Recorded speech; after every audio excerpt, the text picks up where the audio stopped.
Very very good morning friends. तो थोड़ा बीच में ब्रेक हो जाता है, कोई बात नहीं, लेकिन मुझे कंटेंट बनाने में टाइम लग जाता है। मैं सोचता हूँ कि एक पार्ट का एक ही वीडियो आए ना कि दो आए। तो आज जो मौलिक अधिकार का जो टॉपिक है इसका हम ख़त्म करेंगे। एक चीज़ याद रखना, जिसके पास मैंने शॉर्ट वीडियो भी विकास द्विवेदी सर का अपलोड किया था, जिसके पास धैर्य होगा वो सबसे ज़्यादा सफल होगा। तो सफलता की कड़ी में जो क्या नाम एक चीज़ और कह रहे हैं, जो आपको 15 घंटे पढ़ाया होगा अदर प्लेटफॉर्म पे, क्या मूल अधिकार, और उसके अकॉर्डिंग तो 15 ही मिनट है, लेकिन मैं इसे लगभग में 30 मिनट में ख़त्म करने की कोशिश करूँगा। ज़्यादा भी जाए तो कोई टेंशन मत लेना। और एक चीज़ याद रखना हम पढ़ाते हैं सिलेक्टिव। देखो, पढ़ाने को तो बहुत ज़्यादा मूल अधिकार, इतना भी नहीं, इतना ज़्यादा है कि आप कम से कम 1-2 दिन पढ़ा सकते हो, लेकिन पढ़ाना कितना है कि कितना छोड़ना है और कहाँ से क्वेश्चन आना है। और मैं गारंटी लेता हूँ कि ए आर ओ तक एक भी क्वेश्चन इससे बाहर नहीं जाएगा। बाकी आप लोग समझदार हो, समझ सकते हो। और यूपीएसआई के तो फुल डेडिकेटेड वीडियो, यूपीएसआई के लिए 2024 में वैकेंसी आएगी, इसके लिए तो फुल डेडिकेटेड वीडियो है। इससे बाहर कुछ भी क्वेश्चन नहीं। संविधान और सबसे महत्वपूर्ण पार्ट 16 क्वेश्चन आते हैं यूपीएसआई में। तो चलो स्टार्ट करते हैं अपना वीडियो। तो जो तीसरा पार्ट है, भाग 3, संविधान का जो भाग 3 है उसे क्या कहते हैं, जो मूल अधिकार, आर्टिकल कहाँ से 12 से 35 तक। आखिर मूल अधिकार हैं क्या? तो मूल अधिकार के लिए एक चीज़ हम ओवरव्यू दे देते हैं कि मूल अधिकार एक लोकतांत्रिक देश में व्यक्ति के सर्वांगीण विकास के लिए आवश्यक होते हैं। कि देश का सर्वांगीण विकास है उसके लिए मूल अधिकार बहुत ज़्यादा जरूरी है। जिस शब्द में ही मूल लगा हो तो वो कितना ज़्यादा मूल होगा, आप समझ सकते हो। तो किसी भी कल्याणकारी राज्य की आधारशिला मूल अधिकार ही है। जो कोई राज्य होता है उसकी आधारशिला, किसी की नींव है, वो मूल अधिकार ही है। अब जैसे कोई देश होता है, उसका जो नागरिक होते हैं वो इम्पोर्टेंट होते हैं, और मूल अधिकार हैं, जो मूल अधिकार हैं ये बहुत ही कल्याणकारी राज्य के लिए बहुत ही ज़्यादा इम्पोर्टेंट हैं। यदि कल्याणकारी राज्य की कल्पना करते हो तो बहुत ज़्यादा इम्पोर्टेंट हैं। और एक तरफ तो जनता के अधिकार को नैतिक बल प्रदान करते हैं, एक तरफ तो जनता के अधिकार को नैतिक बल प्रदान करते हैं, वहीं दूसरी ओर जैसे जुडिशरी होगी, जैसे हमारी व्यवस्थापिका और कार्यपालिका होगी, इनकी शक्तियों को प्रतिबंध करते हैं। जैसे कि सरकार को देना पड़ेगा अधिकार तो उनको शक्तियों को प्रतिबंध करेगा, क्योंकि नागरिकों के लिए अधिकार है। तो आप समझ सकते हैं मूल अधिकार मूल ही हैं। जैसे संविधान की आत्मा तो कहा गया है आर्टिकल 32 को अम्बेडकर के अनुसार, और वैसे प्रस्तावना को, लेकिन आत्माओं की आत्मा जो है वो मूल अधिकार नहीं। मूल अधिकार के बिना संविधान की कल्पना ही एक कोरे पेज की तरह है। चलो अब देखते हैं। भाग 3 को भारत का मैग्ना कार्टा कहा जाता है। भाग 3 को भारत का मैग्ना कार्टा कहा जाता है। ये मैग्ना कार्टा क्यों कहा जाता है, समझे? कोई ज़रूरत नहीं समझने की, क्वेश्चन इससे आना नहीं है। मूल अधिकार का तात्पर्य राजनीतिक लोकतंत्र के आदर्शों की उन्नत से। यदि मूल अधिकार आपको दिए हैं, मूल अधिकार किसे दिए जाएंगे? नागरिक को दिए जाएंगे, तो उनके आदर्शों की उन्नति से ही है, ठीक है। उनकी उन्नति नहीं होगी तो मूल अधिकार होने न होने का कोई फायदा नहीं है। अब देखो, ये मूल इसलिए भी मूल है क्योंकि चौमुखी विकास भौतिक, बौद्धिक, नैतिक एवं आध्यात्मिक के लिए आवश्यक है। ये संविधान में निहित है। एक तो संविधान में निहित है तो भी ये मूल है। और मूल क्यों है? ये मूल इसलिए भी है क्योंकि चौमुखी विकास भौतिक, बौद्धिक तथा आध्यात्मिक के पूछे जा, ये क्या नाम ऑप्शन दिया जाएगा कि किन किन के लिए आवश्यक है। तो भौतिक, बौद्धिक, नैतिक और आध्यात्मिक के पूछा गया था कि इसमें शायद यूपीपीसी में पूछा गया था, इसलिए मैंने चीज़ लिख रखी है। मौलिक अधिकार न्याय योग्य है, मतलब कि न्याय योग्य मतलब यदि इनका उल्लंघन होता है अधिकारों का तो आप सुप्रीम कोर्ट जा सकते हो, सुप्रीम कोर्ट जा सकते हो या हाई कोर्ट जा सकते हो। सुप्रीम कोर्ट आर्टिकल 32 के तहत जाओगे एससी, और एचसी जाओगे आर्टिकल 226 के तहत। सॉरी। तो भारतीय संविधान मौलिक अधिकारों के संरक्षण का दायित्व तो न्यायपालिका के पास है। जो मौलिक अधिकार का संरक्षण है वो न्यायपालिका के पास है। मूल अधिकारों को शामिल करने के लिए नेहरू रिपोर्ट 1928 ने समर्थन किया था। मूल अधिकारों को शामिल करने के लिए नेहरू रिपोर्ट 1928 ने समर्थन किया था। किस रिपोर्ट ने? तो इस रिपोर्ट को याद रखना, यूपीएसआई 2021 और क्या पूछो।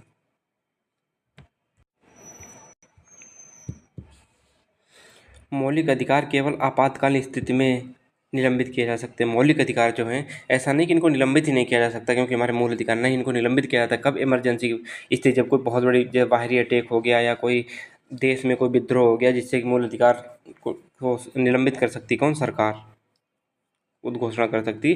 किसके तहत? 358 आर्टिकल और 359 के तहत, ठीक है। तो इसमें अब मुझे लगता है ज़्यादा कुछ है नहीं। यदि मूल अधिकार, कोई भी समस्या आती है देश में तो मूल अधिकारों को स्थगित कर सकती है, निलंबन कर सकती है 358 और 359 के तहत। और किस अधिकार के तहत कर सकती है? 359, 358 358 या 359 क्या नाम विकल्प दिया गया था। 28 नवंबर 2021 को जो यूपीएसआई हुआ था शिफ्ट सेकेंड, ठीक है, तो उसमें क्वेश्चन पूछा गया था कि किसके तहत क्या नाम किस अनुच्छेद के तहत मूल अधिकारों का निलंबन हो सकता है। आर्टिकल 359 और 358 के तहत। यदि ये क्लास आपने पूरी ले ली ना तो मुझे लगता है कि संविधान हमेशा के लिए आप मूल अधिकार से, क्योंकि जो पॉलिटी हम पढ़ा रहे हैं ना एक लेवल का पढ़ा रहे हैं पॉलिटी, इससे बेस्ट हो ही नहीं सकती पॉलिटी। और बेस्ट तो हो सकती है, मुझे पता है कंटेंट और ज़्यादा गहराई से दिया जा सकता है। जब मुझे पता है कि क्वेश्चन यहीं से आना है पॉलिटी में तो फिर क्यों मैं गहराई पकड़ूँ। और हाँ, आप लोग यदि गहराई चाहते हो कि हाँ और थोड़ा डिटेल में किया जाए तो आज इस कमेंट सेक्शन में ज़रूर बताइएगा। देखो मैंने पहले ही बोल दिया 5 मिनट के करीब में कि हाँ थोड़ा और लेवल बढ़ाइएगा। लेवल इससे ज़्यादा हाई बहुत मैंने फिर भी बहुत हाई ले लिया, लेकिन फिर भी आप चाहते हैं कि नहीं थोड़ा हाई किया जाए तो मैं कर दूंगा, मुझे कोई दिक्कत नहीं है। लक्ष्मीकांत तो पढ़ रखे वहीं से नोट्स बनाते हैं। कांग्रेस के अधिवेशन 1931 में कराची में मौलिक अधिकार का स्वीकार किया गया था। मौलिक अधिकार कब स्वीकार किए थे? कांग्रेस के अधिवेशन 1931 के कराची अधिवेशन में इन्हें स्वीकार किया गया था। विश्व में मूल अधिकारों का उद्भव ब्रिटेन के उसके 1215 के मैग्ना कार्टा से माना जाता है, और इसीलिए मूल अधिकार को भारत का मैग्ना कार्टा कहते हैं। क्यों कहते हैं? क्योंकि विश्व में पहली बार मूल अधिकारों का उद्भव ब्रिटेन के उसके 1215 के मैग्ना कार्टा से माना जाता है। ये असीमित नहीं है लेकिन ये बाध्य योग्य होते हैं। असीमित नहीं है मतलब कि ये सीमित है। सीमित होने का मतलब ये ऐसा नहीं कि मतलब बहुत तुम मूल अधिकार मिल गए तुम कुछ भी कर लो जाके, कुछ भी नहीं। आपकी स्वतंत्रता वहीं तक शुरू होती है जहाँ तक आपकी नाक सीमित है। आपने इंग्लिश में पढ़ा होगा प्रोज में, शायद 12th में, जब यूपी बोर्ड में ये चीज़ पढ़ाई गई थी, मुझे थोड़ा थोड़ा याद है, बाकी मुझे ये नहीं पता कहाँ पे थी। ये असीमित नहीं है लेकिन ये बाध्य योग्य। बाध्य योग्य मतलब ये है कि इन्हें हाँ सुप्रीम कोर्ट से इन्हें लागू करवाया जा सकता है। बाध्य योग्य सुप्रीम कोर्ट में इन पे बहस की जा सकती है, इसलिए बाध्य योग्य। बाध्य योग्य, बात मतलब बात विवाद के लिए। राज्य उन पर मुक्ति युक्त युक्त निर्बंधन लगा सकती है। युक्त निर्बंधन मतलब कि यहाँ सीमित निर्बंधन लगा सकती है। जैसे कि यहाँ कि जैसे ये सीमा है, उसने राज्य ने ये क्लियर कर दिया कि हाँ तुम यहाँ से बाहर नहीं जा सकते और इतने अंदर रह सकते इतने क्षेत्र में, इसी बोलते हैं नियुक्त युक्त निर्बंधन। मतलब कि आपको एक ऐसा नहीं कि असीमित तुम्हें मिल गया है कि क्या नाम मूल अधिकार तो आप कुछ भी करो। आपको वहाँ पे राज्य सरकार आपको युक्त निर्बंधन प्रतिबंध लगा सकती है। प्रतिबंध मतलब कि उनको रोक सकती है, हाँ ये चीज़ राज्य के लिए नहीं सही या देश के लिए नहीं सही है। अब तुम्हें पता चला कि तुम्हें मूल अधिकार मिल गया और तुमने बम बनाना शुरू कर दिया, अब ये तो गलत है ना, बम नहीं बना सकते। तो वहाँ पे राज्य सरकार आप पे प्रतिबंध लगा देगी, आपसे कहेगी कि आप बम नहीं बना सकते हो।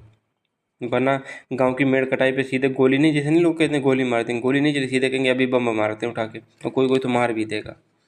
ये न्यायोचित हैं, मतलब कि इनका ये न्याय इनसे मिल सकता है। उल्लंघन पर व्यक्ति न्यायालय जा सकता है। न्यायोचित किस लिए? क्योंकि इनका उल्लंघन यदि होगा तो व्यक्ति न्यायालय सुप्रीम कोर्ट या हाई कोर्ट जा सकता है। ये स्थायी नहीं है, ये स्थायी नहीं है। संसद इनमें कटौती कर सकती है लेकिन साधारण बहुमत से नहीं। देखो हमारे संविधान को कितने अच्छे से पिरोया गया है।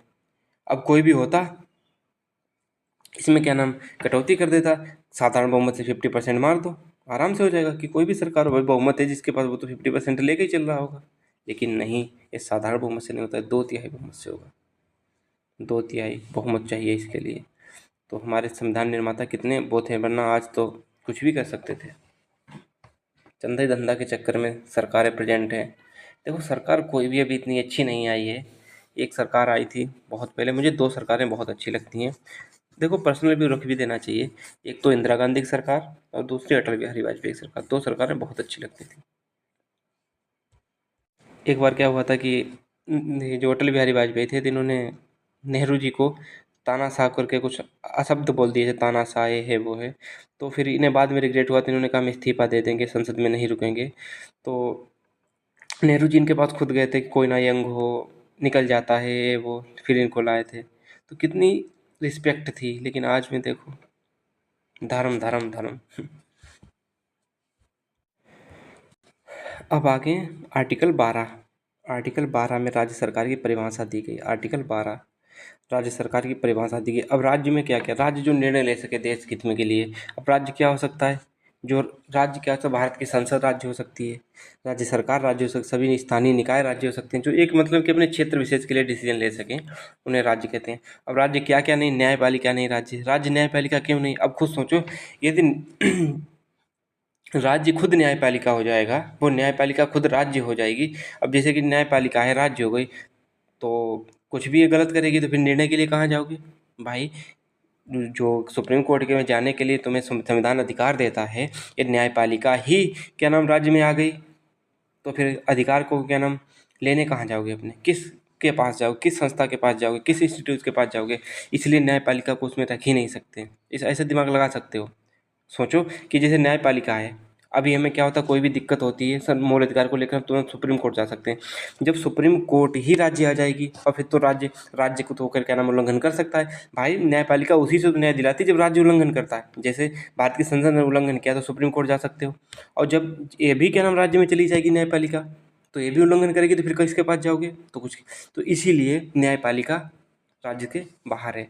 तो इन तीन चार याद करो, एनसीईआरटी, न्यायपालिका और बीसीसीआई राज्य में नहीं आते, ये राज्य नहीं है। तो मुझे लगता है बहुत अच्छे से समझ में आया होगा आर्टिकल 12। अब आर्टिकल 13 पे चलते हैं। मूल अधिकारों से असंगत या उनका अल्पीकरण करने वाली विधियां शून्य होंगी। जैसे मूल अधिकार है, कोई मूल अधिकार है हमारे वर्तमान में, ठीक है, और कोई ऐसा नियम पहले से चला आ रहा है जो हमारे क्या नाम मूल अधिकारों के लिए खतरा या मूल अधिकारों को कम करता है, मूल अधिकारों की वैल्यू कम करता है, मूल अधिकारों को मतलब मूल अधिकार नहीं समझता है, तो वो अधिकार जो क्या नाम चला आ रहा है उसे शून्य माना जाएगा। किस आर्टिकल के तहत? आर्टिकल 13 के तहत, मतलब उसका कोई इफेक्ट नहीं होगा। अब जैसे मूल अधिकार में है कि आपको जीने का अधिकार है, जीने का अधिकार है, ठीक है, आर्टिकल 21 में, लेकिन आप सती प्रथा के आदी हैं, आप जान दे रहे हो, तो सुप्रीम कोर्ट उस पर रोक लगा देगी। अल्पीकरण मतलब उसको शून्य मानेगी कि हाँ पहले से कोई नियम नहीं था ऐसा वैसा। तो वही चीज़ समझाने का मतलब यही है। तो मूल अधिकारों से असंगत या उनका अल्पीकरण करने वाली विधियां शून्य होगी। मतलब यह आज़ादी तब तक है जब तक दूसरों को तकलीफ ना हो। और देखो, इन अदर वर्ड्स, ये न्यायिक समीक्षा योग्य हैं। जो मूल अधिकार है न्यायिक समीक्षा योग्य है। ये सख्त सुप्रीम कोर्ट के बाद आर्टिकल 32 और हाई कोर्ट के साथ आर्टिकल 226 से प्राप्त है। जो किसी विधि को मूल अधिकारों का उल्लंघन होने पर, जो किसी विधि को मूल अधिकारों का उल्लंघन होने पर गैर संवैधानिक या अवैध घोषित कर सकती है। कौन? सुप्रीम कोर्ट और हाई कोर्ट है, वो मूल अधिकारों का उल्लंघन होने पर गैर संवैधानिक या अवैध घोषित कर सकती है कोई भी अधिकार को, किसी भी अधिकार को जो हमारे मूल अधिकार को सीमित करते हैं। उस कानून को सुप्रीम कोर्ट तुरंत हटा सकती है। ठीक है, समझ में आ गया होगा मुझे लगता है। आर्टिकल समानता का अधिकार, आर्टिकल 14 से 18 के बीच क्या? समानता का अधिकार, समानता का अधिकार, इक्वलिटी बिफोर। और समानता अधिकार में आर्टिकल 14 क्या कहता है? विधि के समक्ष समता और विधियों का समान संरक्षण। दोनों क्वेश्चन यूपीएसआई 2021 में क्या पूछा गया था कि विधि के समक्ष समता किस देश से ली गई और विधि का समान संरक्षण किस देश से लिया गया है। तो आप लोग इतना तो ध्यान दे के चलना ही चाहिए। फिर अब देखते हैं विधि के समक्ष समता क्या है। कि जो विधि के समक्ष समता है ब्रिटिश इंग्लैंड के संविधान से ली गई, ब्रिटिश मूल से, क्या नाम, जो इंग्लैंड है, ब्रिटिश जिसे बोलते हैं, उसके वहाँ से ली गई। लेकिन विधियों का समान संरक्षण से यूएसए से लिया गया। कहाँ से? अमेरिका से लिया गया। विधियों का समान संरक्षण कहाँ से लिया गया? अमेरिका से लिया गया है। जो इक्वलिटी बिफोर लॉ, विधियों का समान संरक्षण है, विधियों का समान संरक्षण है, या विधि के समक्ष समता है जिसे बोलते हैं विधि के समक्ष समता। तो इसके क्या है कि कोई व्यक्ति अमीर या गरीब, कोई व्यक्ति जैसे कोई अमीर हो या गरीब हो, विधि के ऊपर नहीं, मतलब कि लॉ के ऊपर नहीं है। विधि जो वर्ड है, विधि, विधि, यूपीएसआई 2021 13 नंबर फर्स्ट शिफ्ट। विधि जो है वो किसने दी थी? एबी डाइसी ने दी थी। यूपीएसआई 2021 में क्वेश्चन पूछा गया था। विधि शब्द है, एबी डाइसी ने दिया था। विधि के समक्ष समता किसने दी थी? एबी डाइसी ने दी थी। तो कोई भी व्यक्ति अमीर या गरीब, विधि के मतलब कि कानून के ऊपर नहीं है। और विधियों का समान संरक्षण क्या कहता है कि कोई देश समानता लाने के लिए असमानता बना सकता है। कोई भी देश समानता लाने के लिए असमानता बना सकता है। इसका एक एग्जाम्पल हम बहुत बढ़िया देते हैं, क्या कि समानता लाने के लिए असमानता ला सकता है। जैसे आरक्षण दिया जाता है, आरक्षण दिया जाता है, जनरल को नहीं दिया जाता, ओबीसी और एसटी को दिया जाता है। तो जनरल और ओबीसी सेम ही समझो, लेकिन आरक्षण एससी और एसटी का दिया जाता है। एसटी और एसटी को आरक्षण दिया जाता है, जिससे देखो मिलना चाहिए तो सभी को मिलना चाहिए, ये चीज़ समानता के अंतर्गत आती है। लेकिन जब उनको दे दिया जाता है क्या नाम एससी और एसटी को और ओबीसी और जनरल को नहीं दिया जाता है। ओबीसी को भी है लेकिन जनरल को बिल्कुल नहीं है। तो जनरल को नहीं दिया जाता है तो इसमें क्या है, एक असमानता ही तो है। लेकिन ये असमानता क्यों लाई गई? क्योंकि हमें समानता लानी है। क्योंकि जनरल की जो पोजीशन समाज में है वो पोजीशन ना एसटी की, ना एसटी की, ना ओबीसी की है। तो उनको समान लाने के लिए असमानता अपना सकता है विधेयक का समान संरक्षण यही कहता है कि हाँ कोई ला या विधि कोई कानून इस तरीके से भी बनाया जा सकता है विधेयक के समान संरक्षण से कि जिससे कि समाज में समानता लाई जा सके। बस इतना ही है, बाकी कुछ भी मत सोचिएगा। राज्य किसी नागरिक के प्रति केवल धर्म, मूल, वंश, जाति, लिंग या जन्म स्थान को लेकर विभेद नहीं करेगा। किन किन आधार पे? धर्म, मूल, वंश, जाति, लिंग या जन्म स्थान के आधार पर विभेद नहीं करेगा। किसके अंतर्गत है? आर्टिकल 15 का फर्स्ट है। 15 का फर्स्ट। इनके क्या नाम उप भी दिए गए होते हैं, जैसे कि 15 का फर्स्ट, 15 का सेकंड। और ये यूपीएसआई में खूब पूछेगा इसलिए इनको भी लेके चलना पड़ रहा है, बाकी लेने की कोई ज़रूरत नहीं थी। अब इसके अंदर संविधान है ही नहीं तो फिर कहाँ से पूछेगा क्वेश्चन। तो राज्य किसी भी नागरिक के प्रति केवल धर्म, मूल, वंश, जाति, लिंग या जन्म स्थान के आधार पर विभेद नहीं करेगा। आर्टिकल 15 का फर्स्ट। 15 का 2 क्या कहता है? राज्य के साथ प्राइवेट संस्था भी भेदभाव नहीं कर सकती हैं। जैसे कि दुकान, होटल, तालाब, कोई पब्लिक प्लेस है वहाँ पे कोई आप विभेद नहीं कर सकता। हाँ ये देखो उस जाति का स्पेशल जाति का है तो उसे यहाँ पे पानी नहीं पीना चाहिए, कैसा क्या है। तो 15(2) में क्या कहता है? राज्य क्या नाम है, राज्य के साथ प्राइवेट संस्था भी भेदभाव नहीं कर सकती है। कहाँ? 15 का 2 कहता है दुकान, होटल या तालाब, कुआं में पानी भरने गए तो ऐसा नहीं है कि यहाँ कि केवल जनरल वाले भर सकते हैं, एसटी वाले नहीं भर सकते। तो भेदभाव नहीं करेगा, सबका साथ सबका विकास होगा। आर्टिकल 15(3) क्या कहता है कि राज्य महिलाओं व बच्चों के हित के विशेष प्रावधान कर सकता है और इसे अनुच्छेद 15 का उल्लंघन नहीं माना जाएगा। लोग नहीं कहते। अब जैसे कि इसमें जन्म, लिंग और क्या धर्म के आधार पर क्या नाम विभेद नहीं किया जा सकता, लेकिन आर्टिकल 15(3) कहता है किया जा सकता है। राज्य महिलाओं व बच्चों के हित में विशेष प्रावधान कर सकता है, इसे अनुच्छेद 15 का उल्लंघन नहीं माना जाएगा। ठीक है।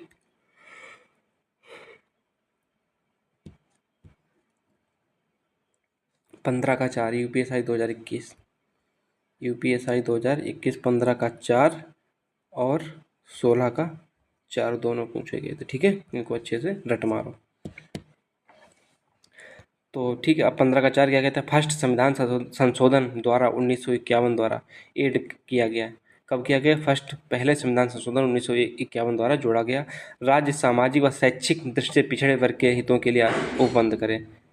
सामाजिक रूप से, शैक्षिक रूप से। ये पूछा जा सकता है किन 2 रूपों से क्या नाम पिछड़ा हुआ है। ऐसा नहीं जाति से पिछड़ा है या किसी से पिछड़ा हो, किस रूप से? सामाजिक और शैक्षिक रूप से पिछड़े वर्ग के लिए हित विशेष आप उपबंध करें। उपबंध मतलब कि हाँ आरक्षण दे या कुछ भी करे। जैसे कि आरक्षण किसमें दिया गया? 15 के 4 में एक आरक्षण के लिए बात कही गई है। बस और कुछ भी नहीं इसमें याद करना है। अब देखो 15 का 5 क्या कहता है? संशोधन द्वारा सरकारी या निजी स्कूलों को SC ST OBC के लिए आरक्षण, अल्पसंख्यक वर्गों के लिए शिक्षण संस्थानों को छोड़कर। संशोधन द्वारा सरकार ने सरकारी तथा निजी स्कूलों में आरक्षण किया है, आरक्षण की व्यवस्था कराई है। संशोधन द्वारा सरकार ने सरकारी अथवा निजी स्कूलों को SC ST OBC के लिए आरक्षित किया है। अब अल्पसंख्यक वर्गों के शिक्षण संस्थानों को छोड़ के जो अल्पसंख्यक के लिए शिक्षण संस्थान है उन्हें छोड़कर बाकी सब में क्या नाम संशोधन करके सरकार ने आरक्षण की व्यवस्था की है। तो क्या है अब अल्पसंख्यक क्या है? अल्पसंख्यक में कौन कौन जातियाँ आती हैं? और ये पूछा गया था क्वेश्चन, अल्पसंख्यक में कौन कौन सी जातियाँ आती हैं? अल्पसंख्यक में केंद्र सरकार ने 6 जातियाँ मानी है। 6 जातियाँ कौन कौन से? धर्म या जाति, धर्म ही मानो।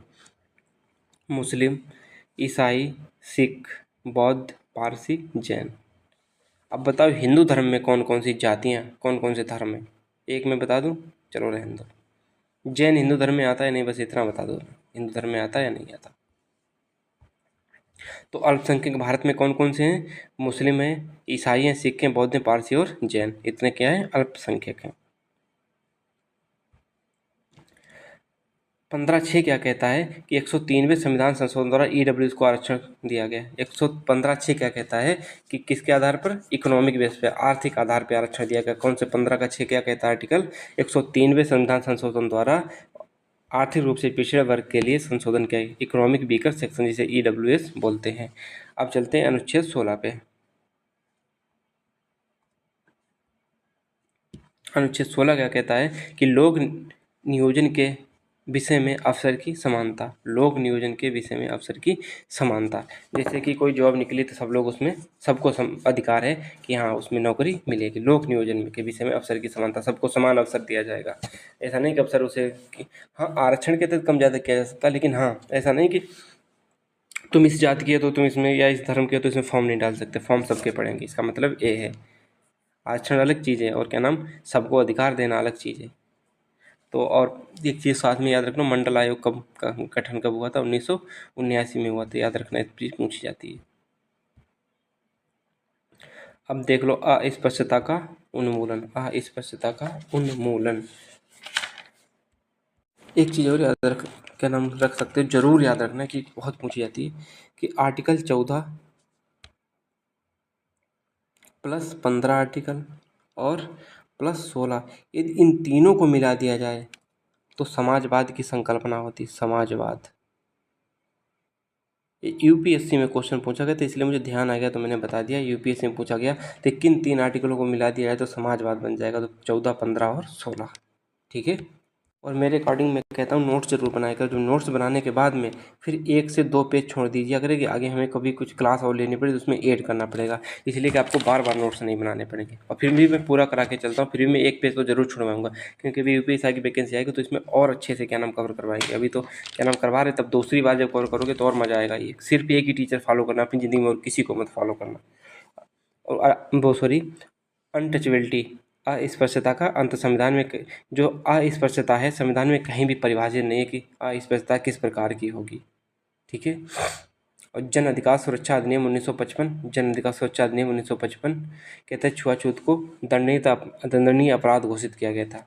छुआछूत को जन अपराध अधिनियम 1955 में क्या किया गया था? इसे क्या नाम, दंडनीय अपराध घोषित किया गया था। पूछा नहीं जाएगा, फिर भी आता है तो बोल दिया। तो संविधान में कहीं प्रवासी नहीं, लेकिन हाँ ऐसा नहीं कि यहाँ कि किसी एसटी एसटी ने क्या नाम अपर कास्ट को छू लिया तो वो क्या नाम, वो भी वैसे हो जाएगा। तो उसी चीज़ को यहाँ पे नकारा गया है। इसमें कुछ ज़्यादा खास है नहीं, एक्सप्लेन करना उतना ज़रूरी भी नहीं है। 1976 में अस्पष्टता अपराध अधिनियम 1955 को संशोधित कर नागरिकों की रक्षा अधिनियम 1955 किया। 1976 में जो अस्पष्टता अपराध अधिनियम बना था, जो वो सॉरी अस्पष्टता अपराध अधिनियम 1955 जो था, उसे 1976 में संशोधित किया गया और उसके नाम के अलावा उसका नाम जो चेंज करके क्या रखा गया, नागरिक अधिकारों की रक्षा अधिनियम 1955 पूछा गया था, इसलिए क्या नाम इसे यहाँ पे डाला गया है। अब आ गया है उपाधियों का अंत।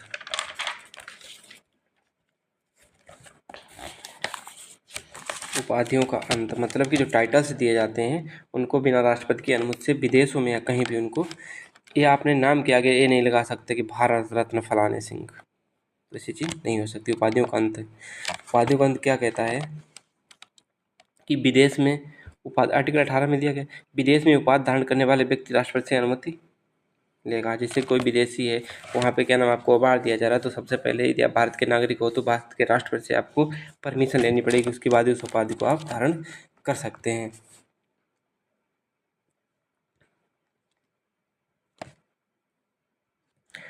अब क्या चलते हैं आर्टिकल 19 से 22। अब देखो उसमें कुछ है नहीं, तो इसलिए मैंने आर्टिकल उपाधियों का अंत को उतना ही करा दिया कि हाँ इतना, बस इसे इतना याद रखना कि उपाधियों का अंत किस आर्टिकल में दिया गया है, आर्टिकल 18 में। अब चलते हैं स्वतंत्रता का अधिकार 19 से 22 तक दिया गया स्वतंत्रता का अधिकार। अनुच्छेद 19 में क्या, अनुच्छेद 19 क्या कहता है कि भाषण एवं अभिव्यक्ति की स्वतंत्रता। इनको जरूर याद रखना कि बहुत पूछा गया था क्वेश्चन यूपीएससी में भी, तो इसीलिए मैंने इसे क्या नाम सब कुछ लिख रखा है। देखो ये वही चीज़ मिलेगी कि जहाँ से क्वेश्चन पूछे गए थे, इसीलिए आप कभी घबराइए मत कि हाँ इतना ज़्यादा कंटेंट कैसे दिया जा रहा है, तो जो पूछा गया वो तो पढ़ना ही पड़ेगा। आर्टिकल 19 का ए कहता है कि वाक एवं अभिव्यक्ति की स्वतंत्रता, वाक एवं अभिव्यक्ति की स्वतंत्रता। देखो बोलने का अधिकार होगा तभी तो आप लोग, जैसे कि आपको बोलने का अधिकार दिया गया, अब देखो याद करने का तरीका देखो, आपको बोलने का अधिकार दिया गया, जब आपको बोलने का अधिकार दिया गया तो आप शांतिपूर्वक कहीं जाएंगे, निरायुध मतलब बिना किसी हथियार को लेकर सम्मेलन करेंगे। अब जब सम्मेलन करने के लिए आपको क्या संघ या कोई क्या नाम एक यूनियन बनाना पड़ेगा, एक संगठन बनाना पड़ेगा। जब एक संगठन बन जाएगा तो संगठन भाई भाषण देने के लिए घूम घूम के इधर उधर जाना भी पड़ेगा।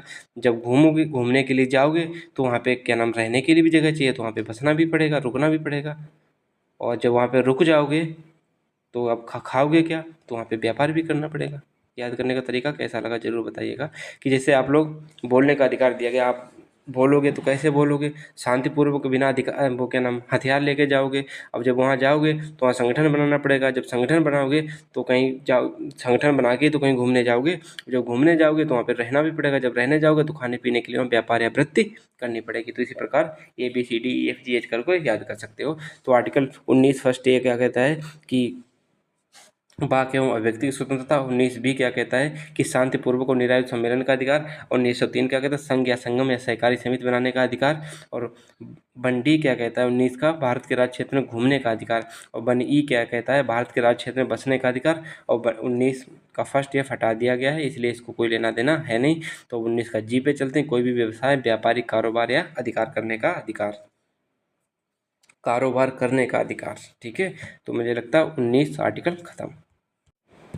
अब देखो अनुच्छेद 20 क्या कहता है, अपराधों के लिए दोष सिद्धि के संबंध में संरक्षण। अपराधों के लिए दोष सिद्धि के संरक्षण संबंध में संरक्षण क्या है कि 20 का फर्स्ट क्या कहता है, कोई भी पूर्व पद प्रभाव कानून नहीं है।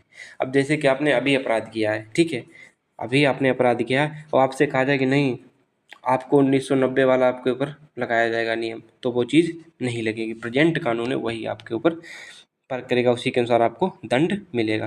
कि अपराधों के लिए दोष सिद्धि के संबंध में संरक्षण। संरक्षण मतलब कोई अपराध करके आए हो तो आप लोगों को भी सिद्ध करने का अधिकार है कि हाँ मैंने किया या नहीं किया, या दोष सिद्ध है या नहीं है। तो दोष सिद्धि मतलब कि आपने अपराध किया या नहीं किया, उसी के लिए संरक्षण है। संरक्षण मतलब क्या, उससे कि आपको अपने को दिखाओ कि प्रूफ करो कि हाँ ये तुमने किया या नहीं किया, वो चीज़ उसी चीज़ के बारे में यहाँ पे अनुच्छेद 20 कहता है। 20 का फर्स्ट क्या कहता है, कोई पूर्व पद प्रभाव कानून नहीं है। कि आप सिद्ध हो गया और आपको कहा जाए कि 1990 के अनुसार आपको दंड दिया जाएगा, नहीं दिया जाएगा। प्रेजेंट में जो कानून है वही दिया जाएगा। आपको दोहरा दंड नहीं दिया जाएगा। एक ही क्या नाम अपराध के लिए दो दंड नहीं दिए जाएंगे।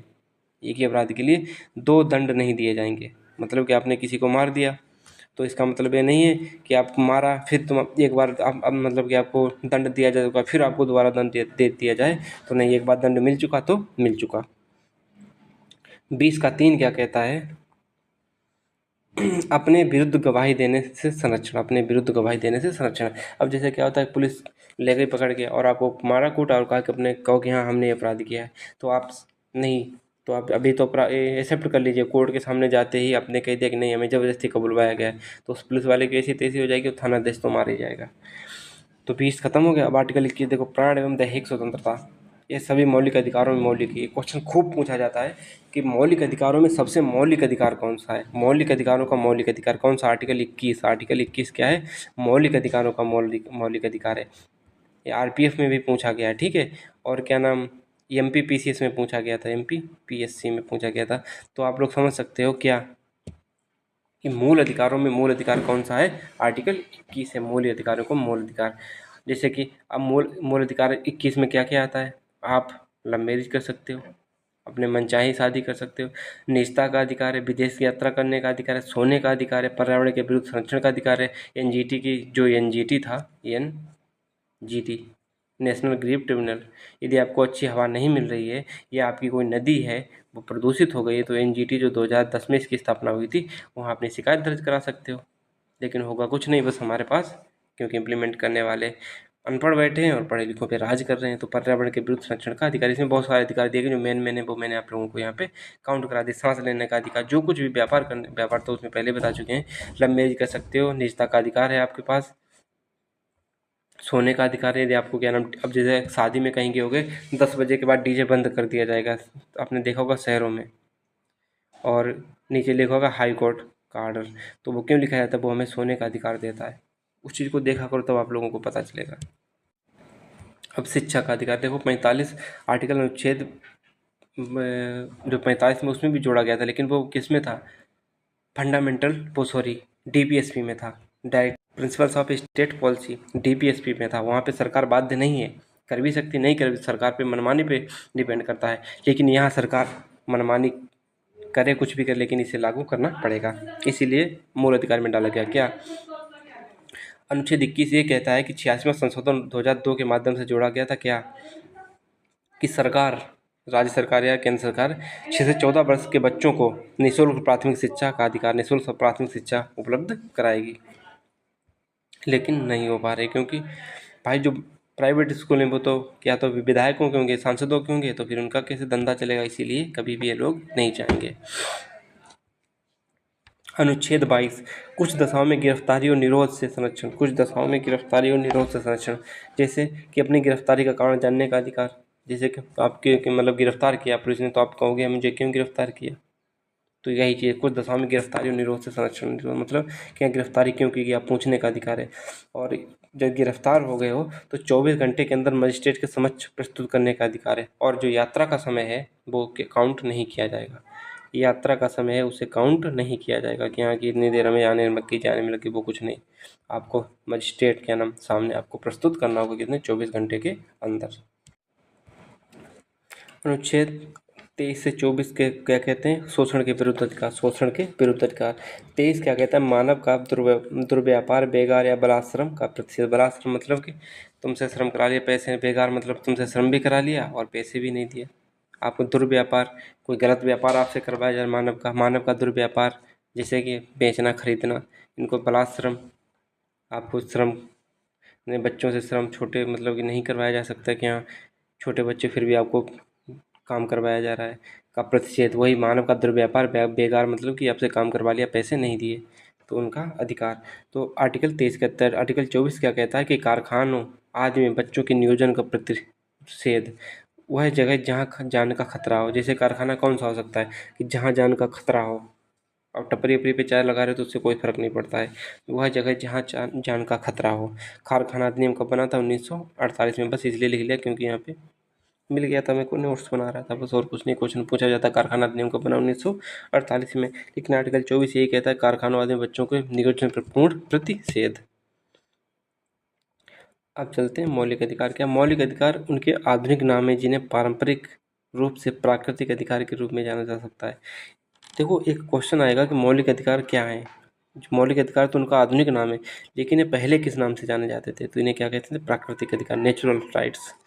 और हाँ, इनको जरूर याद रखो कि केवल नागरिकों को कौन कौन से प्राप्त हैं, केवल नागरिकों जिनके पास क्या नाम नागरिकता है उन्हें बोलते हैं नागरिक। तो नागरिकों को केवल कौन कौन से अधिकार प्राप्त हैं, 15, 16, 19, 29, 30। और बाकी बचे हुए अधिकार हैं आर्टिकल क्या नाम 17 हो गया, 18 हो गया, 20 हो गया, 14, 21, 20, ये सब बचे हुए बाकी अधिकार हैं वो नागरिकों और गैर नागरिकों दोनों को प्राप्त हैं। नागरिकों और विदेशियों दोनों को प्राप्त हैं, गैर नागरिक या विदेशी। और केवल नागरिकों को कौन से प्राप्त हैं, 15, 16, 19, 29, 30। बस ये 5 या आपको याद जरूर करने हैं, जो बचे हुए हैं वो उनको प्राप्त है, नीचे वाले मत याद करो। तो ठीक है।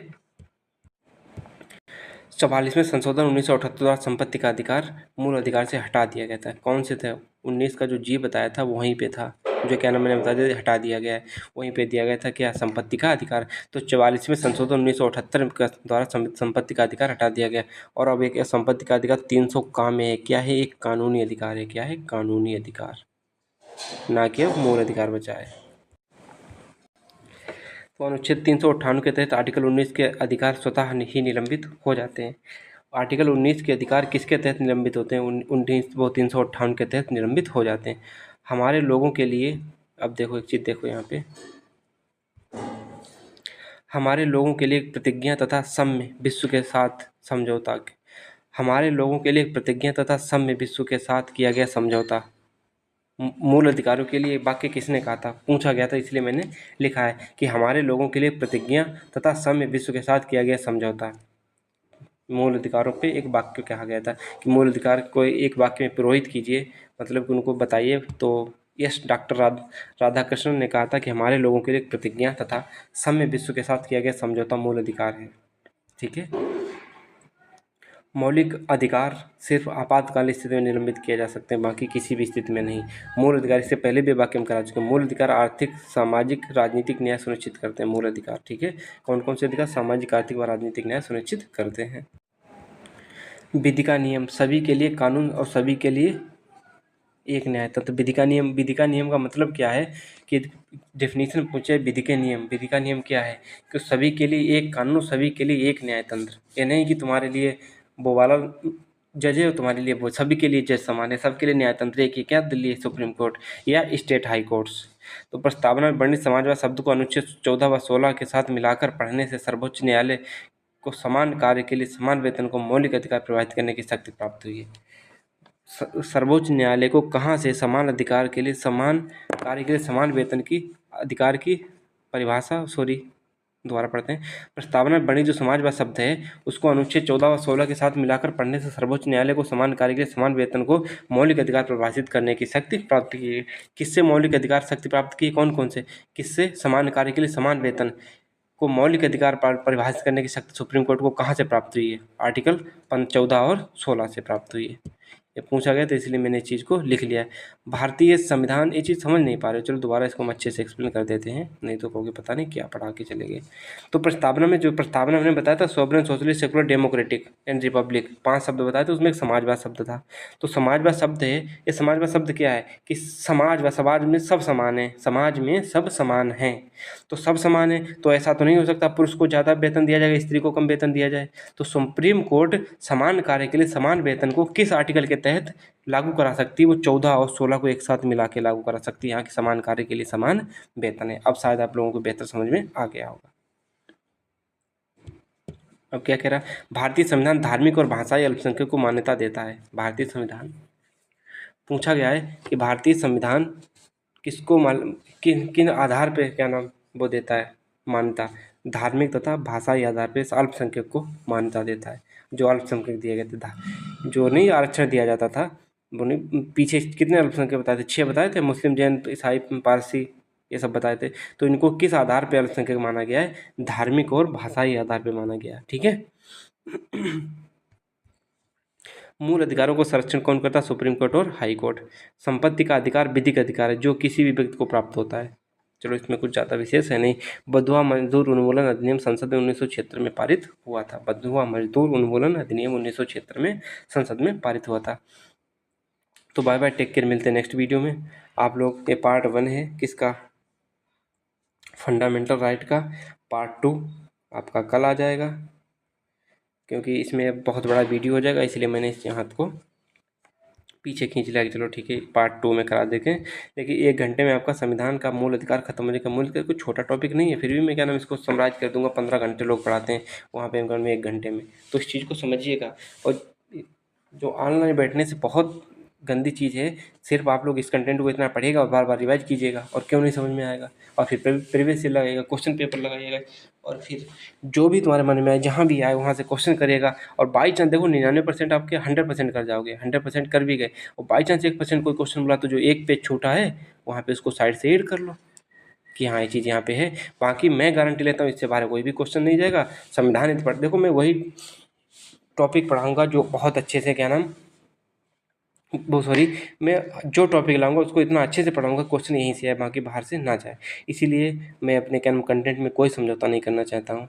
और आपका प्यार और सपोर्ट ये से बना रखिएगा तो आपको बहुत बहुत ऊंचाइयों तक इस चैनल ले जाएगा और आपका सिलेक्शन लेके रहेगा। देखना यूपीएससी में ये वीडियो हमारे कितने ट्रेंडिंग करे, क्योंकि क्वेश्चन यहीं से आएगा, बहुत ज़्यादा ट्रेंडिंग में आएंगे यही वाले वीडियो, और फिर कहना अरे वाह क्या कमाल किए थे। बाय बाय, मिलते हैं नेक्स्ट वीडियो में। Love you all.